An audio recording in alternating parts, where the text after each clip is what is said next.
السلام عليكم، ازيكم يا دكاتره؟ عاملين ايه؟ يا رب تكونوا كويسين. النهارده باذن الله هنتكلم مع بعض عن سيكشن البليدنج تايم والكلوتينج تايم.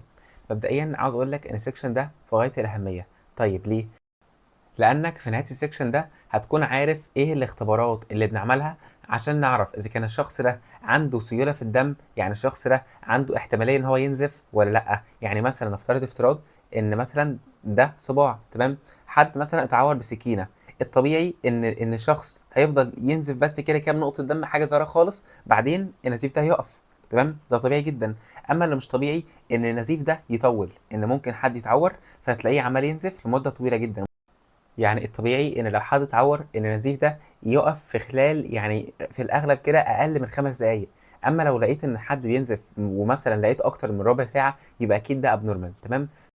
فالنهارده هنعمل كام اختبار بيقيس لنا الحته دي، بيقيس لنا ان كان الشخص عنده عمليه الكواجيليشن او عمليه التجلط دي شغاله كويس وتمام ولا فيها مشكله. تمام. فيلا بينا، بسم الله. في الاول بيتكلم معاك عن البلاد هيموستيزيس. يعني ايه كلمه هيموستيزيس؟ هيمو يعني دم، يعني بلاد، تمام. ستيزيس يعني ستوبج. فهيموستيزيس يعني انك توقف النزيف، معناها بالظبط كده ستوبج اوف بليدنج. الهيموستيزيس معناها ستوبج اوف بليدنج، ان انت توقف النزيف، ان لو انت اتعورت النزيف ده يقف وما يفضلش فتره طويله. تمام. فبيقول لك ان الهيموستيزيس هي عباره عن عمليه طبيعيه ناتشرال بروسيس عشان توقف البلاد لوس. تمام. لو حصل انجري، لو اتعورت، لو حصل كات لاي بلاد فيزل، انك توقف يعني النزيف ده. تمام. طيب ايه بقى الهيموستيزيس ده بيحصل ازاي؟ بص، في عندك 3 خطوات. اول خطوه اسمها الفاسكولار سبازم، تاني خطوه اسمها البليتلت بلاك فورميشن، تالت خطوه اسمها البلاد كواجيليشن. تعالى كده اوريها لك بشكل بسيط جدا. اول حاجه، مجرد ما الوعاء الدموي، مثلا الوعاء الدموي ده يتقطع من هنا، يحصل لك مثلا قطع في الجزء ده، مجرد ما يحصل قطع على طول الوعاء الدموي ده يقوم عامل فازو كونستريكشن، يضيق. تمام. فلما يضيق، كميه كميه الدم اللي هتفقد هتكون قليله، لانك انت يعتبر ضيقت الوعاء الدموي، بدل ما كانش فيه كميه دم كتيره فانت عمال تفقد دم كتيره، لا انت من الاخر ضيقته، فبقت كميه الدم اللي هتفقدها هتكون قليله خالص. فاول حاجه في الهيموستيزيس انك بتعمل فازو كونستريكشن او فاسكولار سبازم يعني بتضيق الوعاء الدموي بحيث ان انت تقلل الدم اللي عمال يخرج. تمام. دي اول خطوه بنعملها. طيب تاني خطوه في الهيموستيزيس ايه؟ تاني خطوه حاجه اسمها البليتلت بلاك فورميشن. بليتلت بلاك يعني ان انا في خلايا اسمها البليتلتس، صفائح دمويه بتتجمع، تقوم تتجمع هنا بالشكل ده وتعمل لك سداده، تقوم تسد المكان. تمام. ولكن خلي بالك ان البلاج دي بتكون يعني شبه جيلاتينيه شويه، مش قويه قوي. هي يا دوب قافله الجرح ولكن مش قويه كفايه. علشان كده هنخش على الخطوه الثالثه واسمها الكلوت فورميشن او البلاد كواجيليشن، انك بتعمل كلوت. الكلوت دي عباره عن ايه بقى؟ عباره عن ان البليتس دي بتتحوط بالياف اسمها الياف الفايبرين. تمام. الفايبرين. تمام. الفايبرين ده تقدر تعتبره زي الصمغ اللي بيخلي البليتلتس تمسك في بعض كويس قوي قوي. تمام. فتعمل لك زي كلوت كده، بتكون كلوت ناشفه، تكون كلوت قويه وقادره انها تستمر وتفضل موجوده. تمام. فده مهم قوي. يبقى انت عندك 3 خطوات. اول خطوه اسمها الفاسكولار سبازم او فازو كونستريكشن، انك بتضيق العقد الدموي عشان تقلل كميه الدم اللي بتفقد. تمام. تاني خطوه اسمها البليتلت بلاك فورميشن، انك بتعمل بليتلت بلاك عباره عن شويه بليتلتس بيتجمعوا. تمام. تالت حاجه البلاد كواجيليشن، عن طريق ان انت بتعمل كاسكيد كده معين، مسار معين، بتفضل يطلع عندك كوليتنج فاكتورز، عوامل تجلط كتيره، كوليتنج فاكتور يحصل لهم اكتيفيشن لواحد والتاني والتالت والرابع وهكذا، لحد ما في الاخر تحول الفايبرينوجين لفايبرين. لما يتكون عندك الفايبرين، مبروك، انت كده خلاص جبت الصمغ او الحديد الصلب ايا كان التشبيه اللي هيقدر بعد كده ان يقفل المكان ده ويعمل لك بلاج، حرفيا سداله بتمنع النزيف. تمام. طيب ركز معايا بقى هنا علشان الجزئيه اللي جايه هي مربط الفرس، ويعتبر اللي هتفهمك السكشن. تمام. بص، انا قلت لك ان في الاول البليتلتس، في الاول خالص البليتلتس بتبدا انها تتجمع بالشكل ده. خليني ارسم لك تاني. البليتلتس تبدا تتجمع وتعمل لك بليتلت بلاج. تمام. مجرد ما السياره دي تتكون بتمنع النزيف، يعني مجرد بس ما تتكون دي بتبدا خلاص كده النزيف بيمنع وببطل افقد دم. تمام. الوقت اللي انا باخده علشان يتكون عندي البليتلت بلاج دي، تمام، الوقت ده بسميه البليدنج تايم.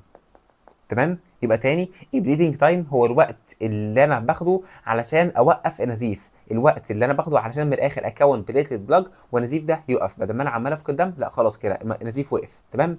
طيب في عندك مصطلح تاني، وده بقى مرتبط بايه؟ مرتبط بان الياف الفايبرين تيجي، لما تيجي الياف الفايبرين وتتكون وتبدا تعمل لك الشبكه دي، الشبكه اللي هي زي الصمغ كده او الشبكه اللي بتحوط البليتلتس. تمام. الشبكه دي لما تتكون ويتكون عندك الفايبرين، الوقت اللي باخده بقى علشان يتكون عندك الفايبرين والجزئيه دي كلها بيتسمى الكلوتينج تايم. يبقى تاني يا دكتور ركز معايا عشان المقدمه دي هي اللي هتخليك تفهم وتطلع فيها من السكشن كويس قوي. الوقت اللي باخده علشان اكون بليتلت، تمام، مجرد ما اتكون عندي بليتلت بلاج انا كده سديت النزيف. تمام. عشان النزيف انا كده وقفت ايه؟ وقفت النزيف، عشان كده اسمه البليدنج تايم، الوقت بتاع النزيف. تمام. فالوقت اللي هو باخده علشان اوقف النزيف اسمه البليدنج تايم. طيب تاني حاجه اسمها الكلوتنج تايم، ده الوقت اللي انا باخده عشان اكون البلاد كلوت. يعني ايه كلوت؟ عباره عن ان انا في بليتلتس وبعد كده بيجي عليها الياف الفايبرين تبدا تعمل شبكه، تمام، وتعمل لك زي كلوت كده او بتكون زي جلطه وتقفل المكان ده خالص. تمام. ده اسمه الكلوتنج تايم. تمام. تعالى كده يلا نقرا الكلام الموجود عندنا. بيقول لك ان عشان تعمل هيموستاسيس في عندك ثلاث حاجات: فازو كونستريكشن، بعد كده بليتلت بلاك فورميشن، بعد كده الكواجيليشن. طيب الفازو كونستريكشن ده عباره عن ايه؟ عباره عن ان الريفلكس ان البلاد فيزل بينرو بيضيق، تمام، علشان يزود البريشر، واهم حاجه علشان يقلل كميه الدم اللي بتفقد. تمام. تاني حاجه البليتلت بلاك فورميشن. البليتلت بلاك فورميشن عباره عن ايه؟ عباره عن ان بيحصل اكتيفيشن واجريجيشن للبليتلتس، ان البليتلتس لو ده عندك مثلا وعاء دموي، تمام، بتبدا يحصل لها اجريجيشن، تنجذب للمكان ده وتجمع مع بعضها، يحصل اجريجيشن، بريتد اجريجيشن يعني تتجمع، تمام، اجريجيشن تتجمع، وبعد كده تادهير تبدا تلزق في بعض، تمام، فتعمل لك حاجه اسمها بلاج، تبدا تلزق في بعض جامد كده فتعمل لك بلاج زي سداده كده. وزي ما قلت لك الوقت اللي هاخده علشان اكون البليتد بلاج ده اسمه البليدنج تايم. تمام. بعد كده الكواجيليشن ده عباره عن بقى الكاسكيد بتاع الكواجيليشن عامه، تمام، سواء انترنسيك باث واي او اكسترنسيك باث واي. ده عباره عن ايه؟ عباره عن انك بتعمل كاسكيد كده طويل قوي عشان في الاخر تكون الفايبرين. تمام. عشان تكون الفايبرين مش الشبكه بتاعت الفايبرين دي عامه. وده عن طريق انك بتحول الفايبرين بتحوله لفايبرين. تمام. بس وده بيشتغل كموليكولار جلو يعني بيشتغل كده زي صمغ كده. تمام. بس ده مهمته ايه؟ ده مهمته ان بيهولد بليتلت توجذر، الصمغ بيخلي بليتلتس تلزق جدا في بعضها ويعمل لك زي جلطه كده وتبقى قويه وثابته في مكانها. تمام. والوقت اللي باخده عشان اكون البليت عشان اعمل بقى الجلو ده او اعمل الفايبرين مش دي اسمه الكلوتينج تايم. تمام.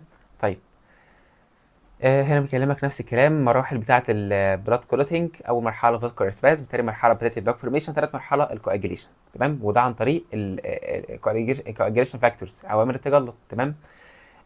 بعد كده الستيجز اوف كلوتينج، بيقول لك انك علشان تعمل بلاد كلوت زي ما قلت لك، هو بين قوسين كده عشان اعمل بلاد كلوت انا محتاج كلوتينج فاكتورز، عوامل التجلط. تمام. كورتيك فاكتورز دي عباره عن حاجه زي السلم انت تنزله، فاكتور يدي فاكتور يبقى يعمل اكتيفيشن فاكتور اللي بعده، يعمل اكتيفيشن فاكتور اللي بعده. تمام. حاجه اسمها الانترنسيك والاكسترنسيك باث واي، دي شرحتها في النظري. تمام.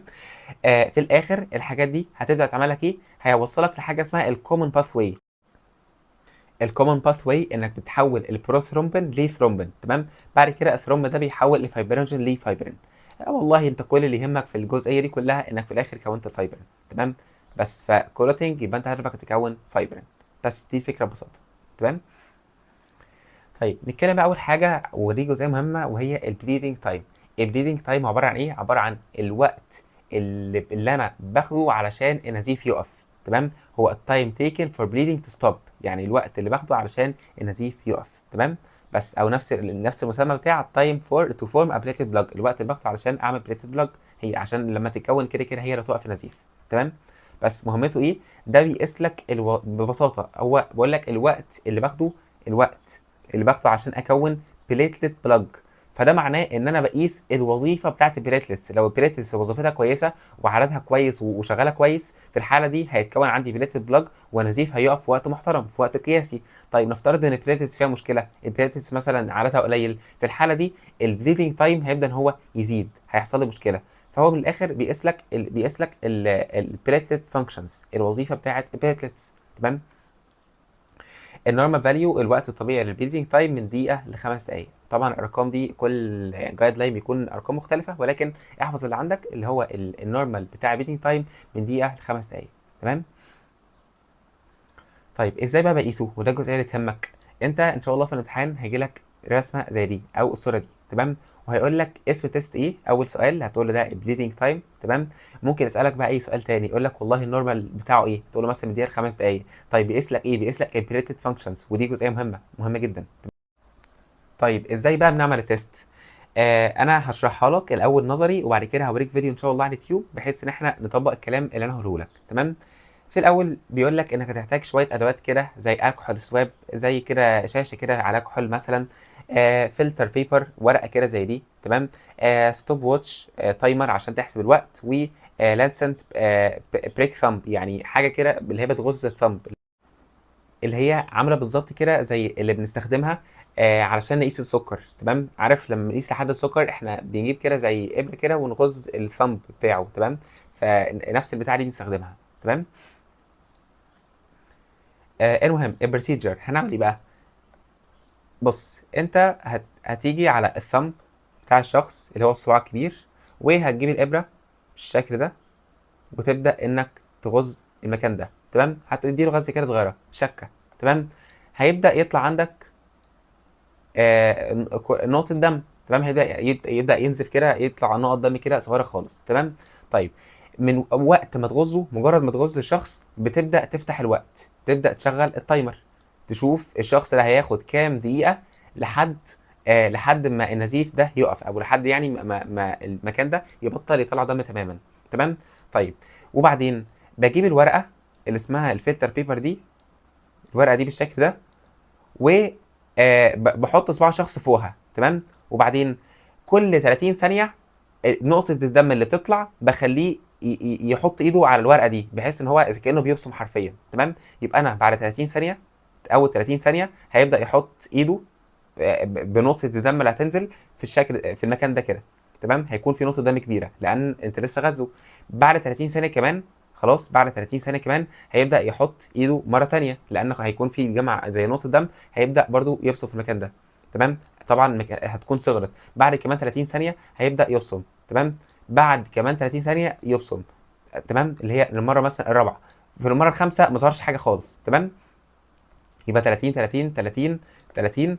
تمام. وخلاص انت في المكان ده خلاص. وبعد مثلا 30 سنه كمان خلاص ما فيش حاجه ظهرت، يعني خلاص النزيف كان واقف تماما. فوقت ما النزيف يقف، تمام، بحسب بقى هو اخد وقت قد ايه، والوقت ده اسمه البليدنج تايم. تمام. بص بقى بيقول لك انك رقم واحد بتغسل الثumb، بتغسل صباع شخص كويس بالكحول، بالكحول سواب، يعني تقدر تجيب القطنه بتاعت الكحول دي وتعقم المكان كويس قبل ما تشكه. تمام. بعد كده تبدا تديله سنجل بانكتشر، يعني تبدا تغز كده غزه بالابره. تمام. بعد كده بتبدا تحسب الوقت. تمام. من وقت ما تغز يعني تبدا تفتح تايمر وتشوف هيقعد وقت قد ايه. وهنا بيقول لك على ملحوظه مهمه، ان وانت بتعمل التيست ده ما تجيش مثلا بعد ما تغزه تفضل مثلا تدوس على الثمب بتاعه، تفضل تدوس على صبعه عشان يطلع دم اكتر. لا، ما تعملش ده. بيقول لك ان انت دونت تاتش ما تلمسش الثمب بتاعه. تمام. فاذا سكين اوف ثمب شودنت بي تاتش، ما تلمسش السكين بتاع التاتش بتاع الثمب قصدي لحد ما تخلص الاكسبيرمنت. تمام. فانت بتسيب صبعه يبدا ينزف مع نفسه من غير ما تلمسه خالص. ده مهم قوي. تمام. بس بعدين بتجيب الفلتر بيبر دي وتبدا تعمل البلاد دروب، تخلي البلاد دروب كل 30 ثانيه. تمام. لحد ما النزيف يقف. زي ما انت شايف هنا مثلا دي البدايه، بتكون نقطه دم كبيره، بعد كده تبدا تصغر تدريجيا. تمام. وكل واحده من دي بتعبر عن، او المسافه دي يعني عباره عن 30 ثانيه. تمام. وخلاص وقت ما النزيف يقف ده بيتسمى البليدنج تايم. تمام. بس ويقول لك ان الوقت الطبيعي او النورمال يعني ان النزيف يقف في خلال دقيقتين ل5 دقائق، وده النورمال ليفل بتاع البليدنج تايم. تمام. تعالى بقى اوريك شكلها، ويعني شكلها في التجربه امتع بكتير من الشرح النظري. Set the stopwatch at 0. بص كده. Make a sterile finger prick about 3 to 4 mm deep, which allows free flow of blood. Immediately start stopwatch and note the time. بص، في الاول بدات انها قامت المكان، بعد كده غزتها بالابره، تمام، ومجرد ما غزتها بالابره هتبدا على طول تشغل الستوب واتش، تمام.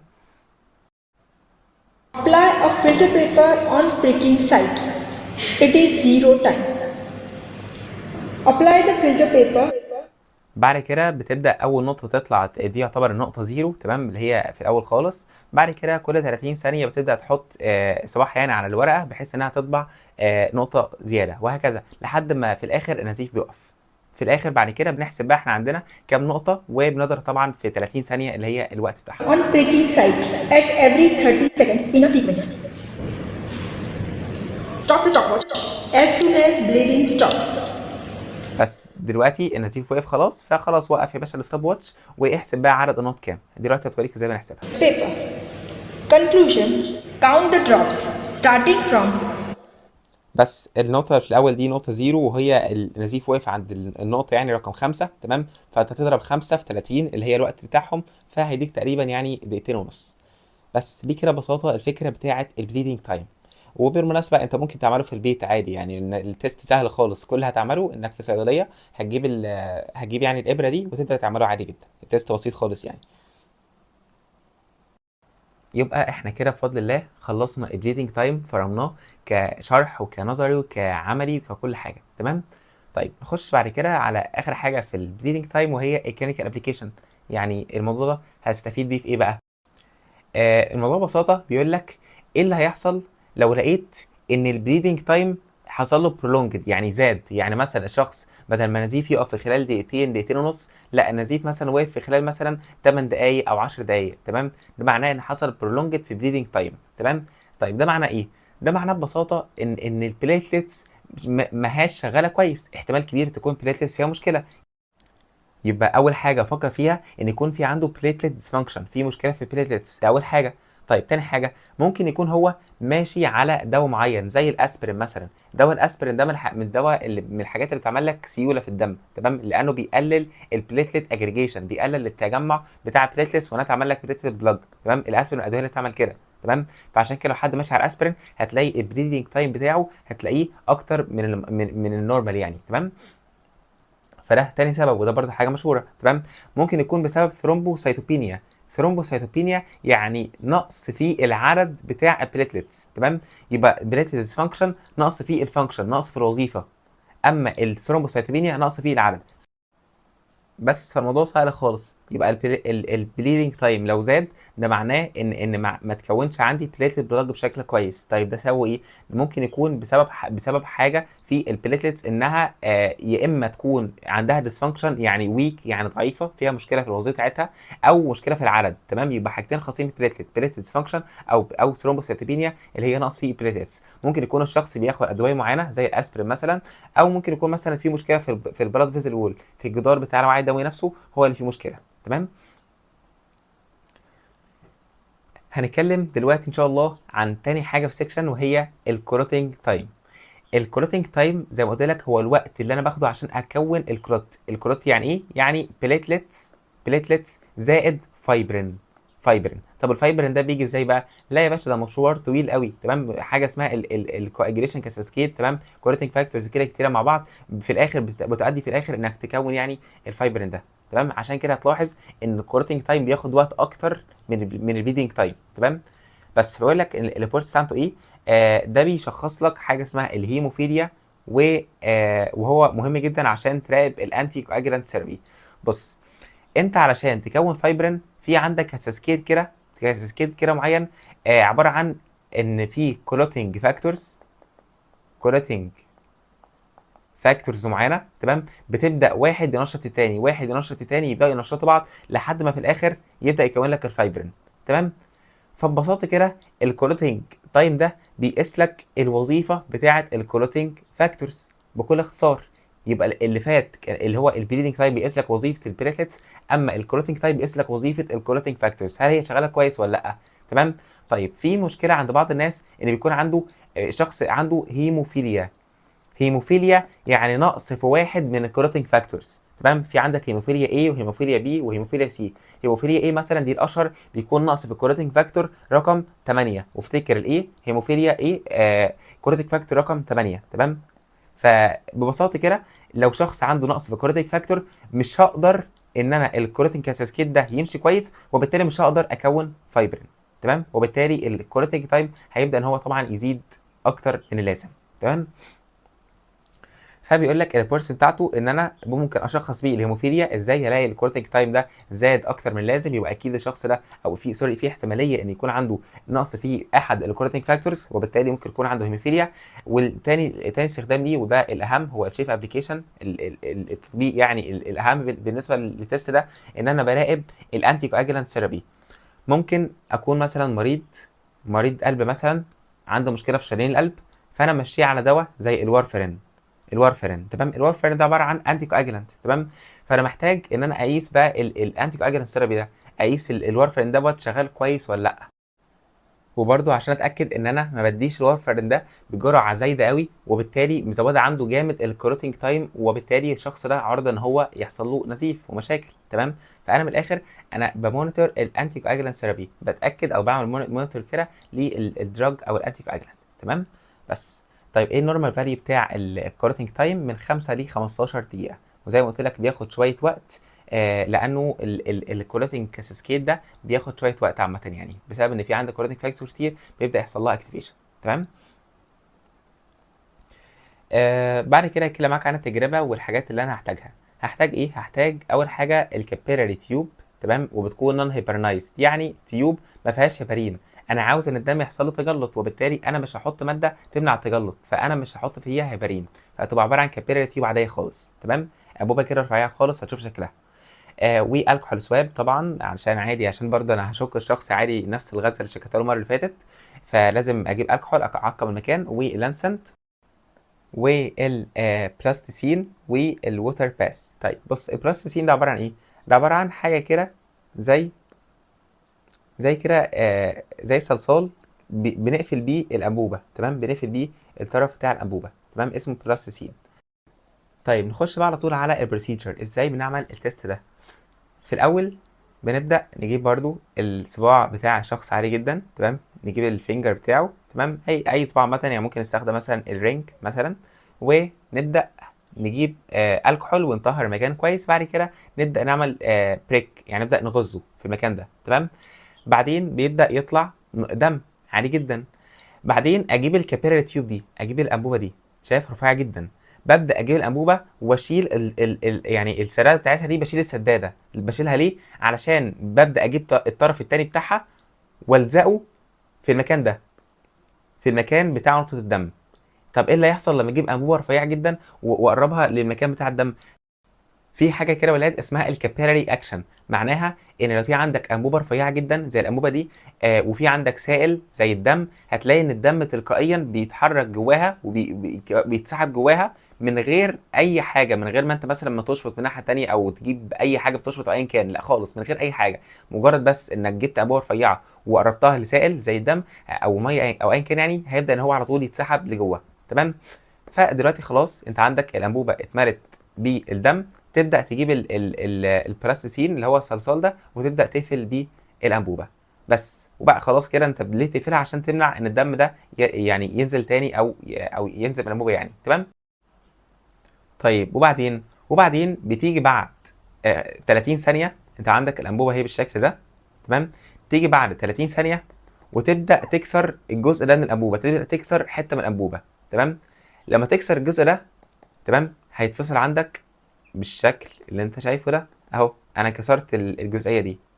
طيب لما تتكسر، لو لقيت ان لسه في دم، انك لما كسرت الانبوبه نزل عندك دم عادي ما فيش اي حاجه، تمام، وبتشد الطرفين دول بتبعدوا مع بعض، لقيت ان في دم عادي، يبقى انت لسه ما حصلش كلوت. طب انا هعرف ازاي ان في كلوت؟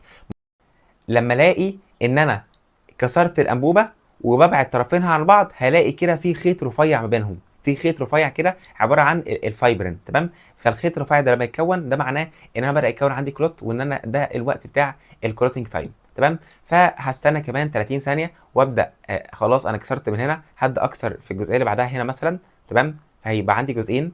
تمام، بالشكل ده. ونفترض مثلا خلاص انا في الوقت ده خلاص انا فصلت كسرتها وبحاول ابعدهم عن بعض، لقيت خيط رفيع خالص، لقيت خيط رفيع بيوصل انبوبتين ببعض. الخيط الرفيع ده عباره عن الفايبرين، ده معناه ان خلاص مبروك اتكون عندك الكلوت. بحسب الوقت، والوقت اللي بيتكون عندي ده اسمه الكلوتنج تايم. First of all, sterilize your fingertip with 70% ethanol or any other suitable antiseptic. After sterilizing fingertip, then prick the fingertip using sterile needle or lancet to obtain free flowing blood. اول حاجه عقامه المكان، بعد كده شكل بيبقى عادي جدا. بعدين هتجيب الانبوبه الرفيعه دي وهتبدا تحطها على نقطه الدم بحيث انها تسحب دم. And then immediately start stopwatch and note the time. And then fill the blood in the capillary tube. For this, dip one end of the capillary tube in the blood and blood will rise up into the capillary tube by capillary action. You can clearly see here how the blood rises in the capillary tube when we touch the tip of the capillary tube into the blood. You have to start the stopwatch and note the time when the blood start to enter the capillary tube. After filling the capillary tube with the blood, then wait for 30 seconds. Here we have fast forward the video. After 30 seconds, carefully break the small portion of capillary tube from one end, and then we have to observe the blood clot, means we have to observe the formation of fibrin thread like structure. بص كده، هو خلاص بعد 30 ثانيه مثلا هو بنحسب الوقت امتى؟ من وقت ما بنشك بنحسب الوقت ده كده كده يعني. تمام. طيب بعدين بدأت تكسر اول كسر وتبص كده لقيت ان لا ده في دم عادي لسه ما جلطش. Here you can see blood clot is not formed. Again wait for 30 seconds and cut the small piece of capillary tube again. Here you can see that blood is not clotted. Again wait for 30 seconds. We have to repeat this process at an interval of 30 seconds until we observe a fine thread of clotted blood after breaking the small pieces of capillary tube. Clotting time is the time in between the appearance of blood in the finger and the formation of clot, and this is called clotting time of our blood. Now again break the small portion of capillary tube at one end, and بص بقى دلوقتي اللي هيحصل. now here you can observe the formation of fibrin thread, means thread of clotted blood between the broken end of capillary tube. And then stop the stopwatch and note the time, and this is the clotting time of our blood, and this is how we determine. واخد بالك من الخيط الرفيع ده عباره عن الفايبرين، الياف الفايبرين. كده انت خلاص كده عندك كلوت، وخلاص كده اقفل التايمر واحسب الوقت ده كام دقيقه. خلاص بقى البروسيجر دلوقتي بقت سهله ان شاء الله. رقم 1 كلين الفينجر ويز الكحول سواب. تمام. اعمل الكحول الاول طهر المكان. بعد كده غسل الشخص. تمام. بعد كده واي ذا فيرست دروب اوف بلاد، يعني ابدا امسح اول نقطه تطلع دي، امسحها لانها ممكن تكون مختلطه بشويه كحول او كده، فعادي ممكن نمسحها وبعد كده نسحب بقى بالنقطه الثانيه وهكذا. تمام عشان الدقه يعني. بعد كده الدم بيبدا بعد كده يطلع فيه الكابيلاري تيوب. تمام. وتفضل ماسكها هوريزونتال لحد ما تتملي عن طريق حاجه اسمها الكابيلاري اكشن زي ما قلت لك، لانها انبوبه رفيعه فالسوائل بتطلع فيها عادي جدا. بس بعد كده ممكن يقول لك املى اكتر من تيوب، وبعد كده تبدا تقفلها بالبلاستيسين. تمام. اللي هي الصلصال اللي بره ده او اللي بيقفلها يعني. بعد كده كرر العمليه كل 30 ثانيه بإرمينيك تيوب. عمليتي اصلا عمليه انك تكسر الانبوبه. هو هنا المفروض كان في كلام بيقول لك انك تكسر الانبوبه وتبدا تبعدها وتشوف يعني الفايبرين ثريد ده الخيط الرفيع اللي هيتكون. تمام. بس بعد كده هيكون عندك زي ما قلت لك ثريد لايك كلوت. تمام. عباره عن زي خيط كده رفيع كده، زي خيط رفيع خالص. وده بسبب طبعا الفايبرين. تمام. بس وده بيكون ما بين البروكن اند تو اندز اوف تيوب. بس الوقت بقى ما بين البريكنج، ما بين الغزه وما بين وظهور الثريد لايك ده، الوقت ما بين ظهور الفايبرين ثريدز وما بين البريكنج تايم، هو ده اسمه الكلوتينج تايم. دي كده الصوره اللي هتنزل لك في الامتحان. هيجي لك الصوره دي ويقول لك اسم تيست ايه، قول له والله ده الكلوتينج تايم. وممكن يسالك بقى اي سؤال، يقول لك مثلا قول لي النورمال بتاعه ايه من 5 ل 15 دقيقه. قول لي مثلا انا بستخدمه ايه عشان اشخص الهيموفيليا وعلشان امونيتور الانتي كواجلانت ثيرابي. قول لي مثلا البروسيجر. بصراحه سؤال صعب شويه نساله لك لانه طويل فصعب، ولكن يعني دي اشهر الاسئله ممكن تسالها. ممكن برضو تسالك على الجزئيه اللي لسه هنشرحها دلوقتي. يعني مثلا امتى يبقى الكلوتينج تايم ده يبقى سريع جدا، او امتى الكلوتينج تايم يبقى بطيء جدا. تمام. ده اللي ان شاء الله هنتكلم عنه في اخر حاجه في السكشن. تمام.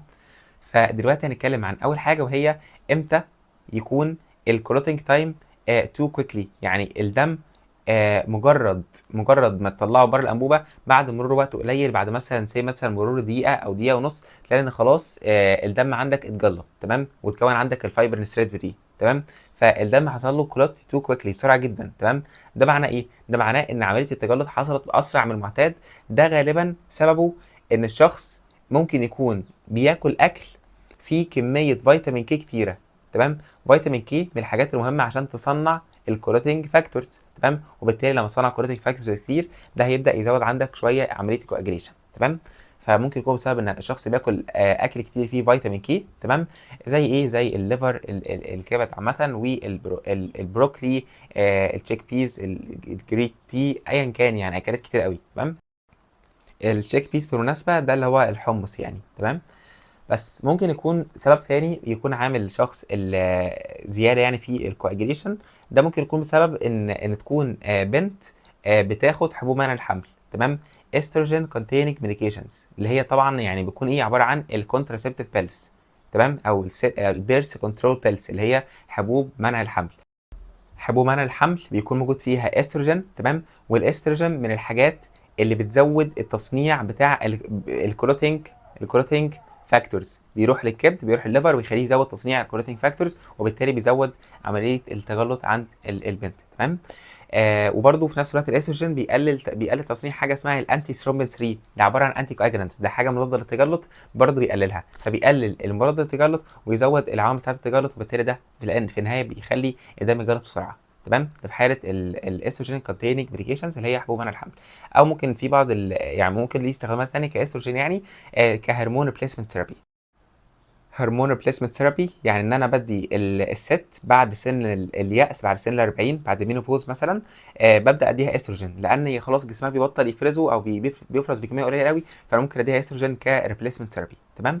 بس ففي الحالتين دول الاستروجين بيزيد، وبالتالي بيخلي الدم يعمل كلوت بسرعه جدا. تمام.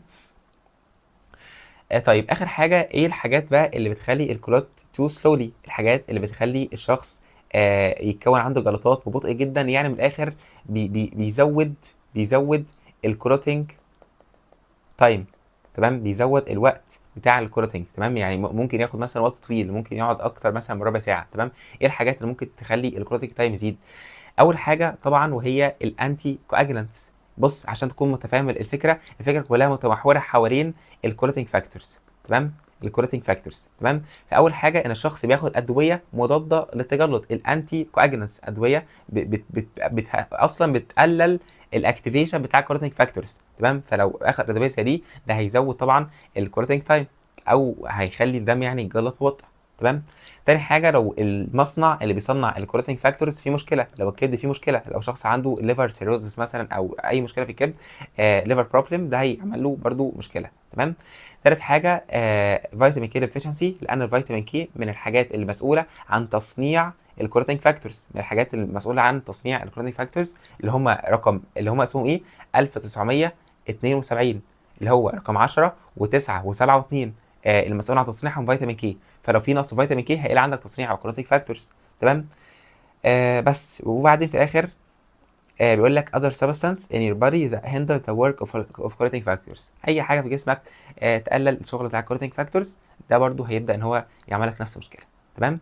ولكن اهم طبعا حاجه عندك ان تكون عارف الانتي كواجلانتس والليفر بروبلم وفيتامين كي ديفيشنسي. الحاجات دي كلها هتخلي الدم بتاعك يتجلط ببطء. تمام. تو سلولي، او من الاخر هيزود لك الكلوتينج تايم.